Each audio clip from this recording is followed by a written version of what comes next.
Assalamu alaikum viewers and welcome back to my channel Study Law with Bushra.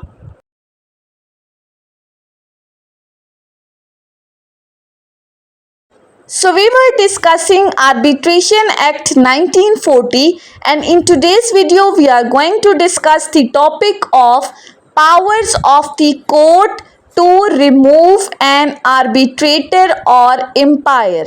But before starting the discussion, I request you all to please subscribe to my channel and don't forget to press the bell icon for latest updates.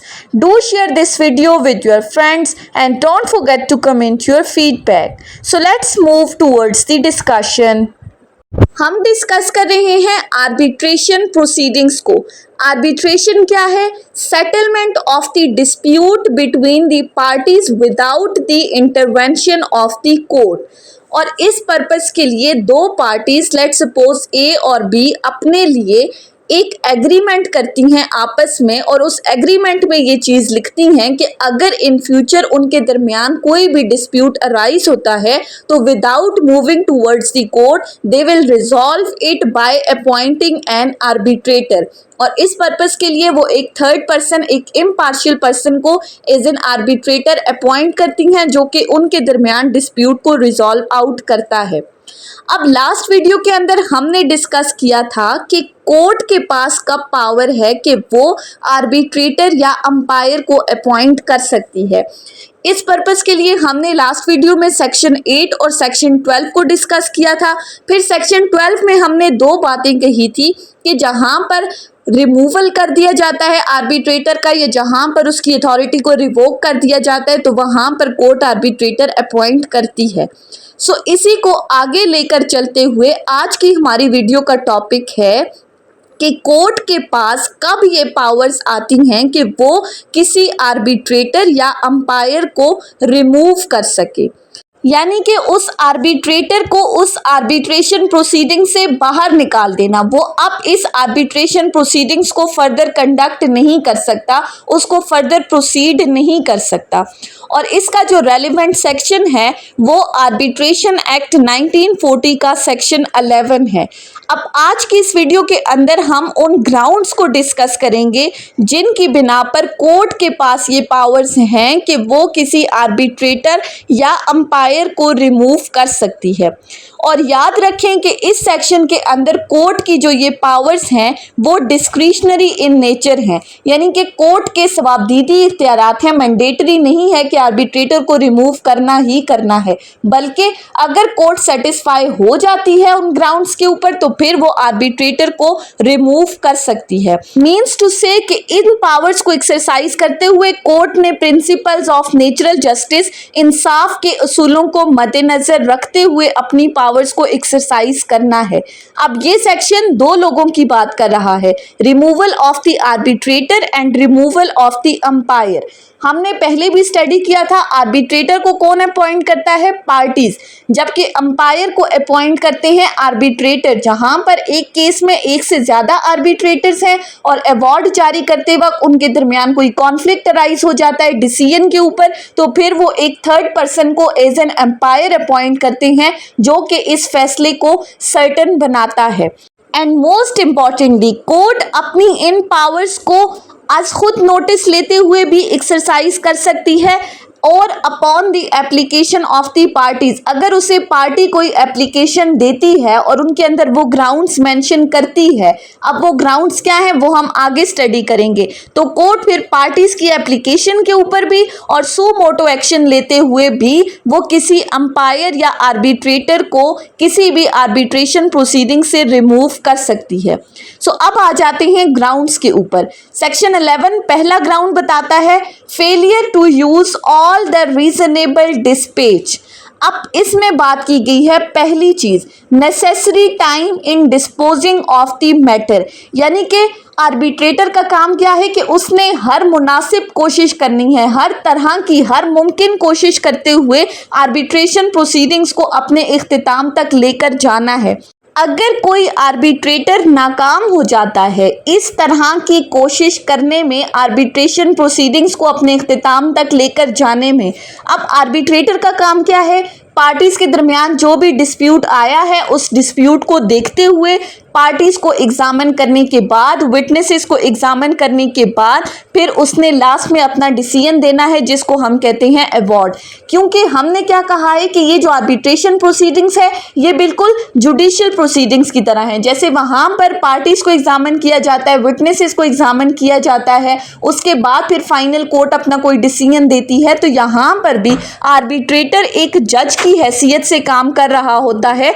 तो उसने क्या करना है कि अपने इस इख्तियारात को इस्तेमाल करते हुए पार्टीज के दरमियान जल्द से जल्द डिस्प्यूट को रिजॉल्व आउट करना है। अब दो बातें हैं इसके अंदर। अगर तो आर्बिट्रेशन एग्रीमेंट के अंदर पार्टीज ने एग्रीमेंट करते हुए उसमें मेंशन कर दिया कोई भी टाइम पीरियड, लेट सपोज अगर उन्होंने कहा कि हमारे दरमियान जो डिस्प्यूट है आर्बिट्रेटर ने इसको 30 दिन के अंदर रिजॉल्व करना है, तो फिर तो आर्बिट्रेटर के लिए मैंडेटरी है कि वो विद इन 30 डेज इस डिस्प्यूट को रिजॉल्व आउट करेगा।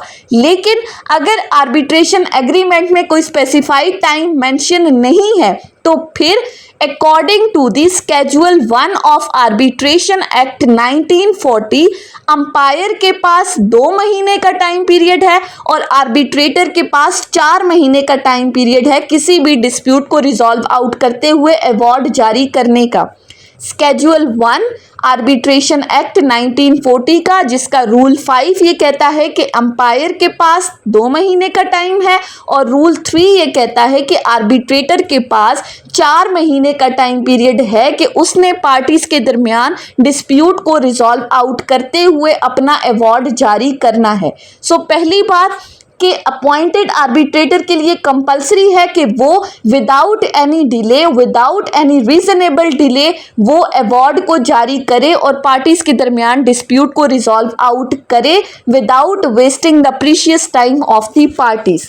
सेकंड ग्राउंड है मिसकंडक्टेड हिमसेल्फ और misconducted the proceedings of the arbitration. अब मिसकंडक्टेड हिमसेल्फ में कौन कौन सी चीजें आती हैं? हमने क्या कहा है, लेट सपोज अगर कोई आर्बिट्रेटर रिश्वत ले रहा है, उसका कोई पर्सनल इंटरेस्ट इन्वॉल्व हो गया है उन प्रोसीडिंग्स के अंदर, हमने क्या कहा है, आर्बिट्रेटर एक इम्पार्शियल पर्सन होता है जो कि अपने पर्सनल इंटरेस्ट को बिल्कुल साइड पर रखते हुए उसने पार्टीज के बेहतर मफाद में चीज़ों को डिसाइड करना है। लेकिन अगर कोई आर्बिट्रेटर अपने मफाद को मद्देनज़र रखते हुए वो पार्शियल हो गया है, वो without going into the merits of the case वो अपनी मर्जी से फैसला सुनाने लग गया है, वो करप्शन में इन्वॉल्व हो गया है, वो फ्रॉड में इन्वॉल्व हो गया है, तो फिर कोर्ट के पास ये पावर है upon the application of the party कि वो इसको रिमूव कर सकती है। दूसरी चीज़ है मिसकंडक्टेड इन द प्रोसीडिंग्स, यानी कि उसने कोई ऐसा प्रोसीजर एडॉप्ट किया है जो कि इंसाफ के उसूलों के खिलाफ है, वो कोई ऐसा काम कर रहा है जिससे इस आर्बिट्रेशन प्रोसीडिंग्स के फैसले पर बुरा असर पड़ रहा है, या लेट सपोज वो पार्टीज को नोटिस नहीं दे रहा, पार्टीज को अपॉर्चुनिटी ऑफ हियरिंग नहीं दे रहा, या जो मटेरियल एविडेंस उसके सामने लाया गया है वो उस मटेरियल एविडेंस को रिजेक्ट कर रहा है, वो केस को विदाउट मेरिट्स डिसाइड कर रहा है। तो अगर ऐसा कोई भी मिसकंडक्ट आर्बिट्रेटर की जानिब से किया जाता है तो फिर under the application of the parties or on the suo motu action of the court, arbitrator will be removed from the arbitration proceedings. So section 11 का क्रक्स क्या है कि एक बार एक आर्बिट्रेटर अपॉइंट हो गया तो जो पार्टीज इस आर्बिट्रेशन प्रोसीडिंग्स में इन्वॉल्व हैं वो इंटाइटल्ड हैं कि वो उस आर्बिट्रेटर को इंसिस्ट करें कि ये आर्बिट्रेशन प्रोसीडिंग्स जो हैं वो रीजनेबल स्पीड के साथ प्रोसीड की जाएं, और अगर इन प्रोसीडिंग्स के अंदर आर्बिट्रेटर कोई अनरीजनेबल डिले कर रहा है जो कि अनएक्सप्लेन्ड है, जस्टिफाइड नहीं है according to the circumstances of the case, तो पार्टीज जो इस आर्बिट्रेशन प्रोसीडिंग्स के अंदर इन्वॉल्व हैं उनके पास ये राइट है कि वो कोर्ट को एप्लीकेशन देते हुए इस आर्बिट्रेटर को रिमूव करवा सकती हैं। और अगर तो अवार्ड लॉन्ग डिले के बाद भी जारी किया गया है तो वो कोर्ट से कहकर इस अवार्ड को एग्जीक्यूट करवाने से उसको रोक सकती हैं। सो सेक्शन 11 के अकॉर्डिंग जब एक आर्बिट्रेटर रिमूव हो गया तो उसके कॉन्सिक्वेंसेस क्या होंगे, उसका इफेक्ट क्या होगा। सो याद रखें कि जब भी सेक्शन 11 के अंदर किसी आर्बिट्रेटर या अंपायर को रिमूव किया जाता है then he shall not be entitled to receive any remuneration in respect of his services. क्योंकि हमने क्या कहा था कि आर्बिट्रेटर को अपॉइंट किया जाता है डिस्प्यूट को रिजॉल्व आउट करने के लिए और उसकी ड्यूटी क्या है कि डिस्प्यूट सॉल्व करते हुए फाइनल डिसीजन देना है, अवार्ड जारी करना है जिस पर्पस के लिए उसको मुआवजा दिया जाएगा। तो अगर वो अवार्ड जारी ही नहीं कर रहा, वो डिले कर रहा है, वो प्रोसीडिंग्स को फर्दर प्रोसीड नहीं कर रहा तो उसको रिमूव कर दिया जाता है। तो दैट मीन्स कि अब उसको उसके काम का मुआवजा नहीं दिया जाएगा। सो सेक्शन 11 ने हमें बताया कि कोर्ट के पास कब ये पावर्स हैं कि वो किसी अपॉइंटेड आर्बिट्रेटर को रिमूव कर सकती है किसी भी आर्बिट्रेशन प्रोसीडिंग से। सो ये थी हमारी आज की डिस्कशन। आई होप कि आपको ये लेक्चर समझ में आया होगा। अगर आपने इस वीडियो को अटेंटिवली सुना है तो अगर आपको ये वीडियो अच्छी लगी है तो इस वीडियो को लाइक करें, कमेंट करें और चैनल को ज़रूर सब्सक्राइब करें। Thank you so much for watching this video. Till then अल्लाह हाफिज़।